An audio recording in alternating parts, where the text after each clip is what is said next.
Y se mantiene la polémica tras las declaraciones del ex candidato presidencial de Pacto Todos a la Moneda, Marcel Clot, quien aseguró que en las elecciones pudo haber un fraude electoral y desde los partidos que apoyaron al abanderado se alejan ya de esa postura, asegurando que esta indiferencia y el personalismo del economista generaron deudas y problemas en la campaña. Queremos ahondar en ese tema, para eso nos acompaña el presidente de la Izquierda Unida, Andrés Hidalgo. Buen día, Andrés, ¿cómo le va? Hola, muy buenos días.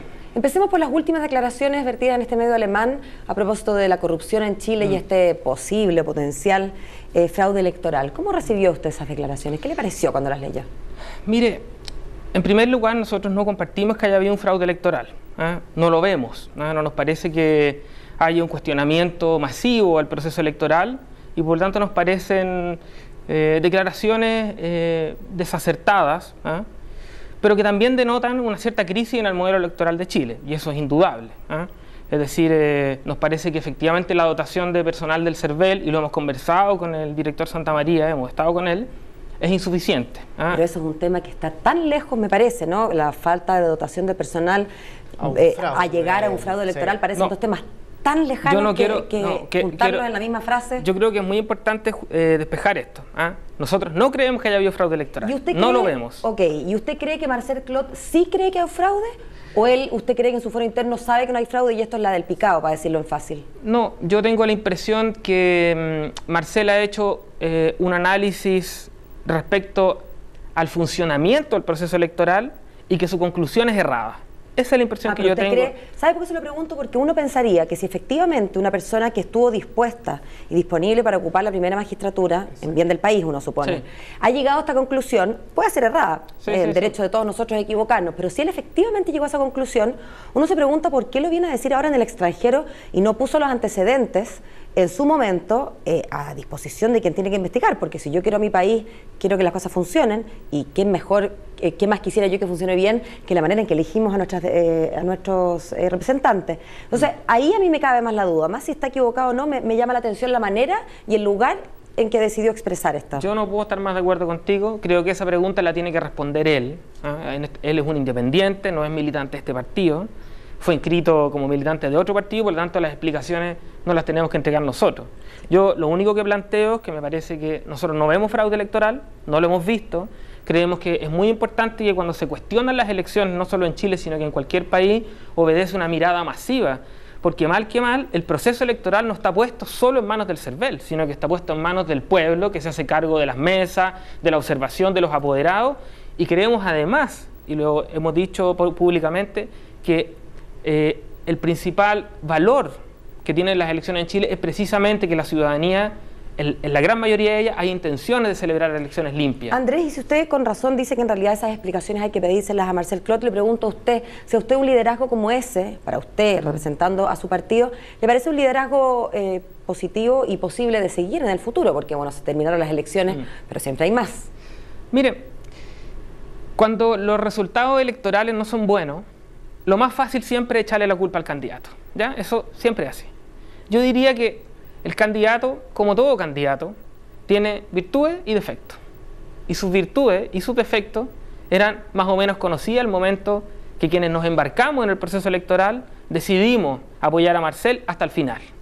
Hay una cosa de compromiso político, de responsabilidad política de los grupos y partidos que lo apoyamos, y por lo tanto no es correcto, no es éticamente correcto abandonarlo a la mitad por A, B o C motivo. Pero por último, ¿no es acaso cierto que las virtudes y defectos también fueron apareciendo? Porque lo que dicen, sobre todo desde el Partido Humanista, es que parece que estas cualidades y defectos que todos tenemos y que usted dice conocidas, no se conocían y que empezaron a aparecer, sobre todo los defectos, dicen los humanistas, con el correr de la campaña. Deudas que tuvieron que pagar ellos de su bolsillo a trabajadores, cotizaciones impagas, pensiones alimenticias, incluso que tuvieron que hacerse cargo, le prestaron la sede, se fue sin decir gracias, dicen. Bueno, pareciera que todos esos defectos, al menos un pedazo de la gente que lo apoyó, no las tenía tan claras al momento de darle el apoyo. Mire, yo primero que todo no vengo a polemizar con el Partido Humanista.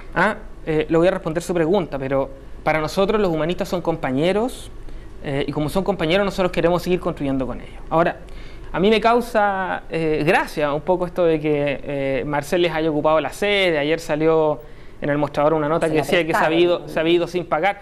No se la prestaron nada, era su candidato. Y por lo tanto Yo no sé si el Partido Socialista le habrá cobrado a Michelle Bachelet por ocupar su sede. A mí me parece que son declaraciones un poco graciosas. Pero las declaraciones en rigor y para no faltar como a la verdad, no dijeron que no le habían pagado, sino que se fue sin decir gracias. Un tema más bien como de valores, no un tema económico. No, pero el tema económico sí fue el tema de las deudas. Ayer salió una nota en El Mostrador que habla precisamente del pago, de no pagar ni un peso. A mí no me parece eso, pero lo de dar las gracias lo comprendo, lo entiendo. No sé si lo comparto del todo, pero lo comprendo.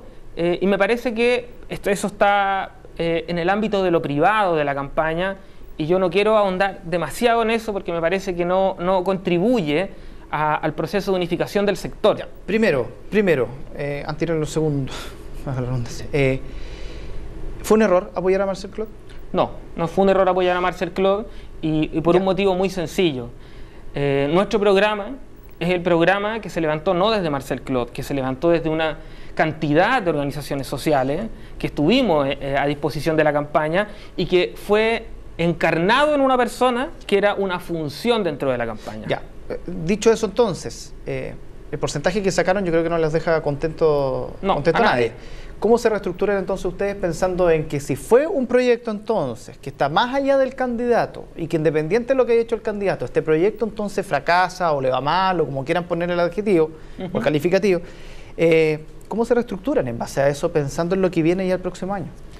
Bueno, eso es una pregunta muy interesante porque los resultados son malos, electoralmente malos, y nosotros hemos hecho público algunos documentos en nuestra página web que precisamente se hacen cargo del resultado electoral, en lo que a nosotros nos compete, y no hay problema en reconocerlo públicamente.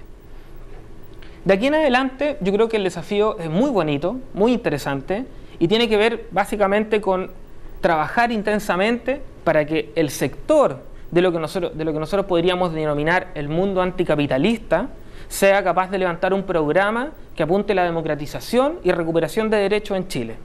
Y ese programa hoy día es ampliamente compartido. Me refiero a Asamblea Constituyente, sin peros, sin letras chicas, diciéndolo claramente. Tiene que ver con la recuperación de los recursos naturales, partiendo por el cobre y por el agua.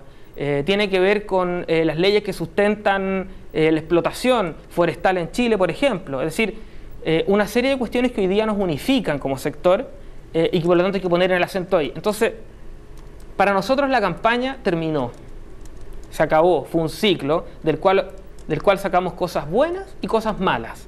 Y dentro de lo bueno, que se ha hablado muy poco, mucha gente buena llegó a participar de nuestro sector. Mucha gente que ha hecho grandes aportes y muchos otros esperamos que se suban en el futuro, que hoy día están en el mundo del independiente, pero que tienen intenciones de seguir dando una lucha que es mucho más extensa que Marcel, que Todos a la Moneda y que nosotros mismos. Entonces, nosotros tuvimos un encuentro el fin de semana y acudió el Partido Progresista, acudió el Partido Igualdad, el Partido Humanista no pudo acudir, pero nos presentó sus excusas, acudieron movimientos sociales, es decir, generar las condiciones para que nuestro sector político se transforme en una verdadera alternativa de gobierno programática, ordenada, para enfrentar a las dos grandes coaliciones políticas que llevan 41 años en el poder y que han llevado a Chile a ser uno de los países más desiguales del mundo y el más desigual de nuestros socios de la OCDE. Bueno, muchísimas gracias por estar junto a nosotros. Muchas gracias a usted. Que esté muy bien. Que estén bien.